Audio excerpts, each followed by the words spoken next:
Welcome back to the Home Story Cup 9 qualifiers for North America. Boys and girls, this is game number 3, tied up now 1-1. And I see a lot of people in chat wondering how hendralisk lost that game. I want to quickly explain.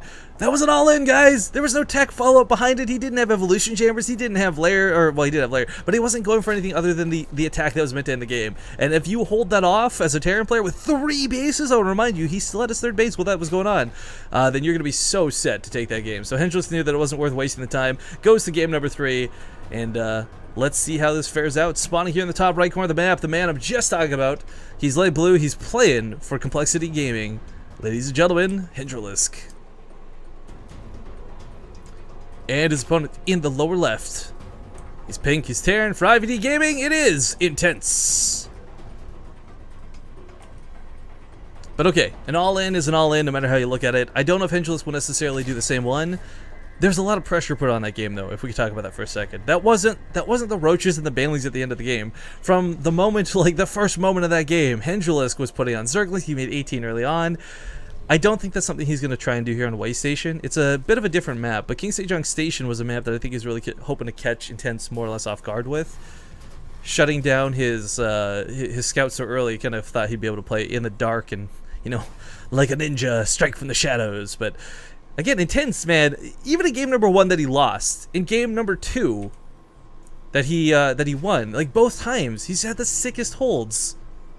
Like, I can't even, like, I'm one, like, yeah, okay, whatever. My point is, he's really good on the defense, but he's not been able to capitalize that in his favor. I can't help but wonder, like, how Intense would play if he decided to play mech. That sounds terrible and abusive, and some of you other people would be like, Rifkin, don't put disgusting ideas in this kid's head. We hate mech. But quite frankly, a lot of the times, like, if you watch Goody win, guys, the reason Goody, Avilo, these guys win is because they can play this really super turtle style that becomes a number later on. But Intense plays Bio. It's a little bit different. I don't know if this is just maybe an off day and that's his defenses accidentally are really good today or not, but we'll see. We'll see as we continue through this game. We've seen the same opener in games 1 and game 2. I wouldn't be surprised to see a similar one here in game 3. But actually, as I say that, he's going for a much earlier command center. With the Reaper coming out, that's fine. We'll see if he goes... I think this is just going to be 2 again with a faster factory, but he does this on the low ground, which is always a little bit risky, but with the second Reaper at home to defend, you know that there's no amount of Zerglings that'll really shut this down. Actually, what am I saying much faster? It's the same command center timing. Sorry, I'm looking at the clock, feeling like an idiot. But 6 Zerglings are popping out of hendralisk. He doesn't have speed yet, of course, but he has gone for it pretty quick, and he pulled off a gas. This isn't like watching ZVZ, though, guys. Pulling off a gas doesn't at all mean a Zergling all in. It just means that he's really looking to get those drones up ASAP and maybe even throw down a 3rd. Because you only need speed. The only thing you need gas for, and emphasis here is on need, not want, is for the metabolic boost to shut those Reapers down. But, might get a drone kill here. I'm just quick to pull it off. I like that he's intentionally left the Lings in the main. It's a little bit annoying trying to guess where that Reaper's going, but... You know, the second Reaper really should have come across the map by now. Ooh, that's, I was gonna say Intense. How would he get trapped? And, you know, your back door gets covered, but 6 more Lings are on the way, and you know what? I said this wasn't gonna be for a Ling all-in. It might actually end up being a Ling all-in, as, there's no reason to really make 8 more Lings right now, unless you're looking to get aggressive.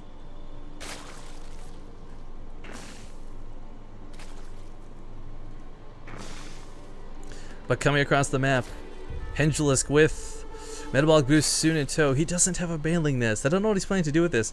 There was, again, a player we saw called Minimath in the European qualifiers who actually qualified for WCS this season with what was constant and consistent Ling all-ins. But this is, I don't know, the reason you don't really do this for his Terran is because the depot's usually up, but the depot's down and Intense! For all the praise I give him about a perfect defense, he leaves the most critical thing down, and that's the depot. He can still raise it. Raise that freaking depot. Oh, he gets it up just in the nick of time. And now these Zerglings that are left in the main are actually not that scary. A Hellion and some Reapers will clean this up. Even SCVs were pulled into this, but he's got to pull some SCVs to repair those supply depots. If he lets these fall, more Lings flood in, and that's the end of his life. Natural base has been compromised too. Where are those Hellions at, though? They're trying to clean up the natural. Oh, trying to save those SCVs. He'll escort them safely back to the main somehow, some way, but not repairing the depots. Focused on the Zerglings within his mineral line. Oh, if these depots fall, so will his defenses. This is so scary. But hendralisk will actually be chased off. Now 10 Roaches are coming out behind this, and quite frankly, if this was going to be a Roach baneling all-in, I would have loved to have seen this done in the style that Hyun does it with a 3rd base. He's looking to shut down an Intense as natural. He's on 25 workers himself. This is not too bad. But this is, I don't know, this is going to be rough to hold. He's gone for Cloak. He's unfortunately supply blocked for that Banshee. And he desperately needs to get that Banshee out, so drops a supply depot on these front lines. This is really bad now too, because if these depots get bust, that's not losing 2 depots, that's the same as losing 3. But coming in from multiple angles, hendralisk is getting those roaches across the map. He's going to be able to deal with the Hellions. Once those Hellions go down, there's really not going to be anything to stop the Banelings, much less the Zerglings. But actually, you know what? The roaches find nothing to stop them, and while the depots are up, one of them's half dead, and that's the very, very vulnerable one. The one that he needs the most. He's pulling SVs to repair, but it's too late. Defenses are compromised officially for Intense, and hendralisk can flood links into the base if he wants to. So badly supply blocked. Intense will not be making any more units for a very long time. What he has on the field is all he's going to have to play with the addition of the one Banshee coming out. One Banshee will eventually clean these up, guys, but it doesn't have enough DPS to stop these roaches dead in their tracks. Still in the middle of the map, he's actually guarding out these Hellions. Zerglings outside here, waiting to come and engage, but the SCVs have been pulled from the main, and this is looking really rough. No Banelings necessary if there's nothing to stop the Zerglings, I guess. The Roach is still going strong, and these Hellions do get surrounded by these by the Zerglings. I think this might just be a little too much. Intense! Oh, Intense! Your name rhymes with defense, but this time you didn't have it, man. It all comes down to the one depot combined with the all-in follow-up. No Banelings necessary out of hendralisk, and the SCVs are trying to retreat, but they're bleeding out one at a time. Hellions come to their defense, but what good is holding on to the SCVs if you can't deal with the roaches back at home? There's nothing to hold on to here. And this is one of those rare situations where it would have been really cool, I think, if Intense had floated the command center to the island base instead of the natural. Like, after that first set of Zerglings had come in, like, I kind of wish he would have just lifted and gone to the natural over here, but whatever. GG is called. hendralisk will advance out of the series, taking it 2-1, and he'll go on to fight against, let's refresh the brackets here real quick. He'll go on to fight against Destiny in the next round, so we'll probably follow him over yonder.